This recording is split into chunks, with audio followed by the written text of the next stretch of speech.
Adaptácia na dopady zmeny klímy na lokálnej úrovni. Zmena klímy predstavuje komplex problémov s dopadom nielen na životné, ale aj sociálne, ekonomické a zdravotné prostredie, ktoré postihne každého z nás. Ako sa na to môžeme pripraviť? Pokračovanie zmeny klímy v budúcich dekádach môžeme výrazne zmierniť, ale žiaľ, nedokážeme ho úplne zastaviť. Ak chceme zmierniť negatívne dopady zmeny klímy a chrániť naše zdravie, majetky a budúci rozvoj, je nevyhnutné prispôsobovať všetky naše činnosti novým podmienkam, adaptovať sa na takýto vývoj. Na druhej strane však nie je možné plne sa adaptovať na akékoľvek dopady zmeny klímy.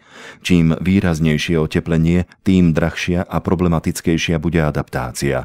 Preto prvým krokom zmierňovania jej negatívnych dopadov je znižovanie emisií skleníkových plynov, hlavne prostredníctvom úspor energie a znižovaním energetickej náročnosti zariadení.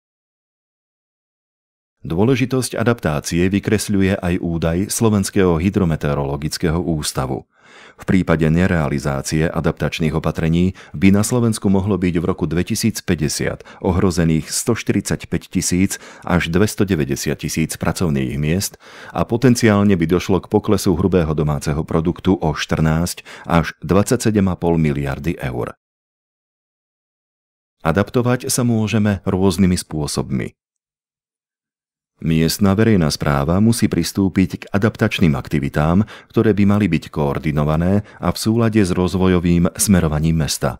Spolu s odborníkmi, občanmi a podnikateľmi by mala najskôr vypracovať adaptačný plán, ktorý zanalyzuje dopady zmeny klímy na mesto, región, jeho zraniteľnosť a následne navrhnúť opatrenia.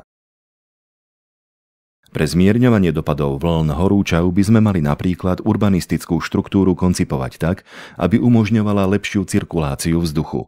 Prehrievanie interiérov budov môžeme okrem iného tlmiť ich tepelnou izoláciou, tienením či využívaním svetlých farieb a odrazivých povrchov.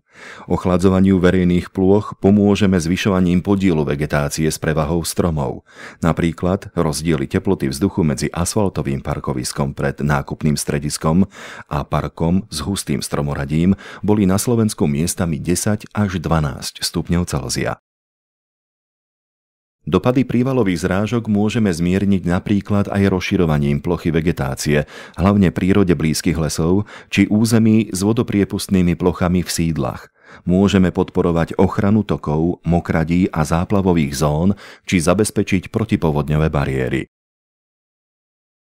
Negatívne vplyvy dlhších období sucha môžeme zmierniť aj opätovným využívaním dažďovej vody, zvýšeným využívaním lokálnych vodných zdrojov či výstavbou domových čistiarní odpadových vôd.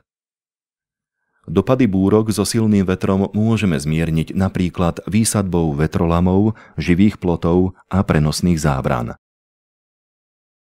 Miestna samospráva na Slovensku má veľa právomocí, ktoré môže využiť pre adaptáciu. Občania a podnikatelia by nemali byť len pozorovateľmi. Práve naopak, mali by sa stať súčasťou procesu adaptácie a realizácie adaptačných aktivít ako partneri a realizátori opatrení u seba i vo svojom okolí. Je čas konať.